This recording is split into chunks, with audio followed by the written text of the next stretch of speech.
നിന്റെ ആരാടാ ദുബായിലുള്ളത്? ഇടക്കിടക്ക് കത്ത് വരുന്നുണ്ടല്ലോ. നമുക്കുണ്ട് സാറേ ദുബായിലൊക്കെ ഫ്രണ്ട്സുകള്. എനിക്കുണ്ടപ്പോ നിനക്കുണ്ട് ദുബായിൽ ഫ്രണ്ട്സ്. എനിക്കാരുമില്ല. നിന്നോട് ചോദിച്ചില്ല. അല്ല, ചോദിച്ചാൽ തന്നെ പറയാൻ ആരുമില്ലെന്ന് പറഞ്ഞത്. 2 കത്തോ? From Divakaran, jailer, central jail. ഇതൊന്നും നിനക്ക് ദുബായിലൊക്കെ അയച്ച കത്തല്ലേ? എന്തൊന്നും എഴുതി വെച്ചേക്കണാവോ?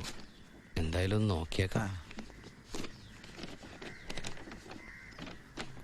പ്രിയപ്പെട്ട എൻ്റെ ഉണ്ണിക്ക്, ഞാൻ ഗോപികയുടെ കൊരങ്ങച്ചൻ, കൊച്ചച്ചൻ, ജയിലർ ദിവാകരൻ എഴുതുന്ന സ്നേഹത്തോടെയുള്ള കുത്ത്. കുത്തോ?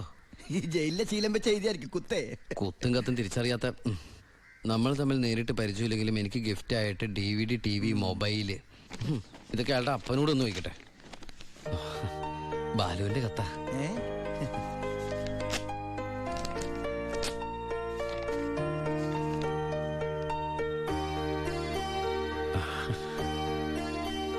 ബാലുവിന് SS സെലക്ഷൻ കിട്ടി. അവൻ ട്രെയിനിങ്ങിന് ചേർന്നു. ബെസ്റ്റ്. ആദ്യത്തെ പോസ്റ്റിംഗ് ഈ ജയിലിലും ആയിരിക്കണം. അയ്യോ, അങ്ങനെയൊക്കെ സംഭവിക്കൂ? പറയാൻ പറ്റില്ല. നിന്റെ ബെസ്റ്റ് ടൈം അല്ലേ, ചിലപ്പോ അങ്ങനെ സംഭവിച്ചേക്കാം. ചുമ്മാ ഇരടാ, മനുഷ്യനോട് പൈലോ ഒന്ന് ടെൻഷൻ അടിക്കുമ്പോൾ അവൻ്റെ ഒരു തമാശ. എന്നാ നീ ഒരു മറുപടി എഴുത്. നിന്റെ ശിക്ഷ കഴിഞ്ഞിട്ട് ജോലിക്ക് കയറിയാ മതി. എടാ മണ്ട, ഒരു കത്ത് ഞാൻ എഴുതിയാലും വീട്ടിൽ നിന്ന് എഴുതിയാലും കയ്യിലെത്താൻ 1 മാസം എടുക്കും. ദുബായിലുള്ള എന്റെ ഫ്രണ്ട് കാസമിന്റെ പണിയാ കത്തുകൾ അങ്ങോട്ടും ഇങ്ങോട്ടും കൈമാറി അയച്ചോണ്ടിരിക്കുന്നത്. ഇത് ഞാൻ എഴുതിയ കത്താണല്ലോ. ചേട്ടാ, ഈ കത്ത് എങ്ങനെ ഇവിടെ വന്ന്? സാർ ആരെ നോക്കണത്? ഇത് കണ്ട, ഞാനിത് ദുബായിക്ക് എഴുതിയ കത്ത. ഇതെങ്ങനെ ഇവിടെ വന്നു? ഇനി ആ പോകുന്ന വിമാനത്തിൽ നിന്നെങ്ങാനും വിടതായിരിക്കോ? ആ വിമാനത്തിന് ഓട്ടയുണ്ടോ? അങ്ങനെയാണെങ്കിൽ ഇത് ആര് പൊട്ടിച്ചോ? അല്ല, ഈ പൈലറ്റുമാര് വെറുതെ ഇരിക്കുമ്പോ എങ്ങനെ വായിച്ചു? റെസ്പോൺസിബിലിറ്റി ഇല്ലാത്ത തെണ്ടികൾ, അന്യരുടെ കത്ത് വായിക്കുന്ന പട്ടികൾ. അല്ല, അനാവശ്യമായിട്ട് എന്തെങ്കിലും കത്തിൽ എഴുതിയിരുന്നു? എല്ലാ ആവശ്യമുള്ള സാധനങ്ങളാ. DVD, TV, mobile. ഇതിപ്പോ എന്റെ കൈ കിട്ടിയ ഇല്ലെങ്കിലോ? ഞാൻ ഈ സാധനങ്ങൾ പ്രതീക്ഷിച്ചിരിക്കില്ലേ? ഏതായാലും ഞാൻ ഇതൊന്നും കൂടി പോസ്റ്റ് ചെയ്യാൻ പോയത്. പൈലറ്റ് കൂടി പുറത്ത് എഴുതിക്കോ. അതെന്തിനാ? ഇല്ലെങ്കിൽ ഇനിയും പൊട്ടിച്ച് വായിച്ചാലോ? എഴുതി പോസ്റ്റ് ചെയ്യാം. ഈശ്വര, 1 മാസം കൂടി കഴിയുമ്പോ ഈ കത്ത് തന്നെ ഞാൻ ഒന്നുകൂടി വായിക്കേണ്ടി വരുമല്ലോ.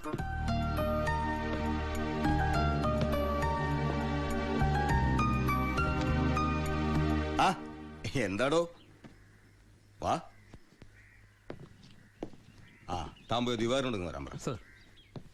ഇരിക്കടോ.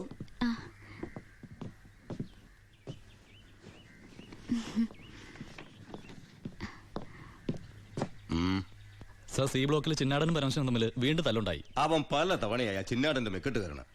താൻ പോയി തൂക്കിയെടുത്തോളൂ ആടോ ആ പരമശിവത്തെ. നിനക്ക് എന്തിന്റെ സൂക്കേടാണ്?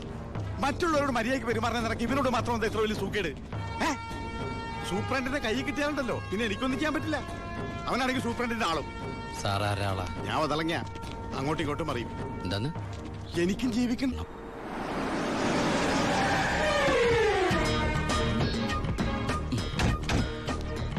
കറിയച്ചനുണ്ടോടോ? ആരാ? എന്താ കാര്യം? വേണ്ട. അല്ലേ ആരാ? ദുബായിക്കാരൻ എപ്പോ എത്തി?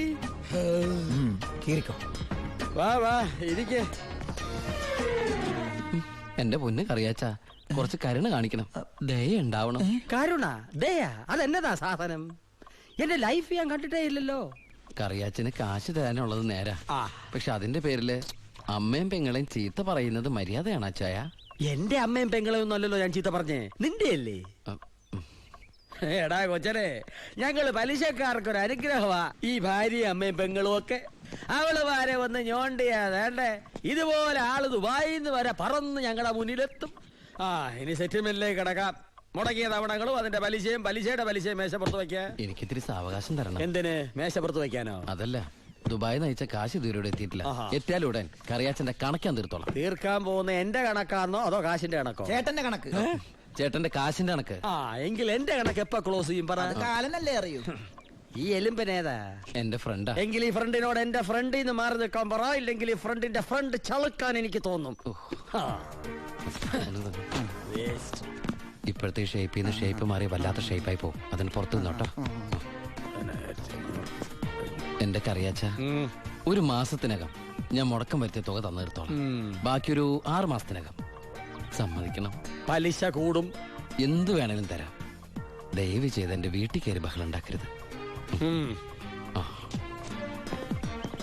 തെറ്റിച്ചാ ഞാനും ശോശാമ്മ നിന്റെ തറവാട്ടിൽ കയറി നിരങ്ങും. വേഗം വാ. ഫ്ലൈറ്റ് പോകും. അമ്മ പഴയ പോലെ പരുവത്തിൽ തന്നെ. ഏയ് എന്താ ഭാരതീയമ്മ ഇത്? മോനെ യാത്രയാക്കുമ്പോ സന്തോഷത്തോടെ യാത്രയാക്കണ്ടേ? കാശില്ലാതെ ഞാനിവിടെ നിന്നാലേ ആ കറിയാച്ചന്റെ കടം എങ്ങനെ വീട്ടും? ഒരു മാസത്തെ അവധി പറഞ്ഞിരിക്കല്ലേ. പിന്നെ കറിയാച്ചന്റെ കാര്യങ്ങളൊന്നും ബാലുവിനോട് പറയണ്ട. ട്രെയിനിങ് സമയത്ത് അവന്റെ മനസ്സ് വിഷമിപ്പിക്കരുത്. കരയല്ലേ, കണ്ണോടിക്ക്. വരച്ചാമേ, പോട്ടേടി, പഠിക്കണം കേട്ടാ. ആ ബാഗ് ഇങ്ങോട്ടാ.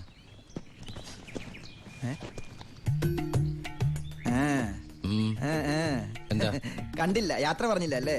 ആ ബാഗ് എടുത്തോണ്ട് വെച്ച്. ആ അതേ വന്നല്ലോ. ഇങ്ങനെ കണ്ടിട്ട് എന്തിനാ?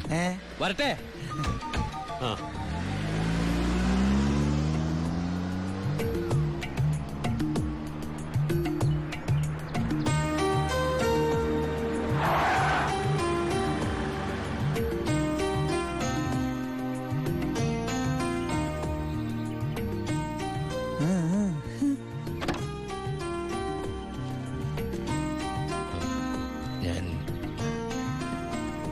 സത്യമായിട്ടും ദുബായിലേക്ക് തന്നെയാണോ പോണേ? സത്യമായിട്ടും. ശരിക്കുള്ള ദുബായിലേക്ക്? അതെ. താങ്ക്സ്. ആരോടൊന്നും പറയാത്തതിന്.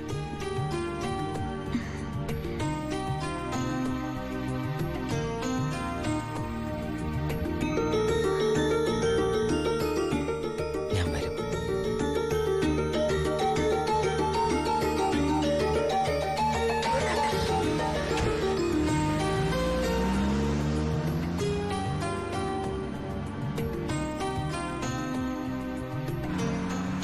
അപ്പൊ എന്റെ റോള് കഴിഞ്ഞല്ലേ? അതെന്താ? നീ ഇപ്പൊ ശരിക്കും ദുബായി പോവല്ലേ?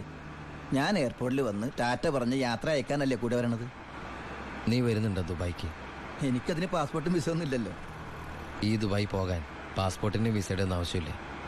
വെറും ചങ്കൂറ്റം മാത്രം മതി. ചങ്കൂറ്റോ? അതേത് ദുബായി? വാളയാർ.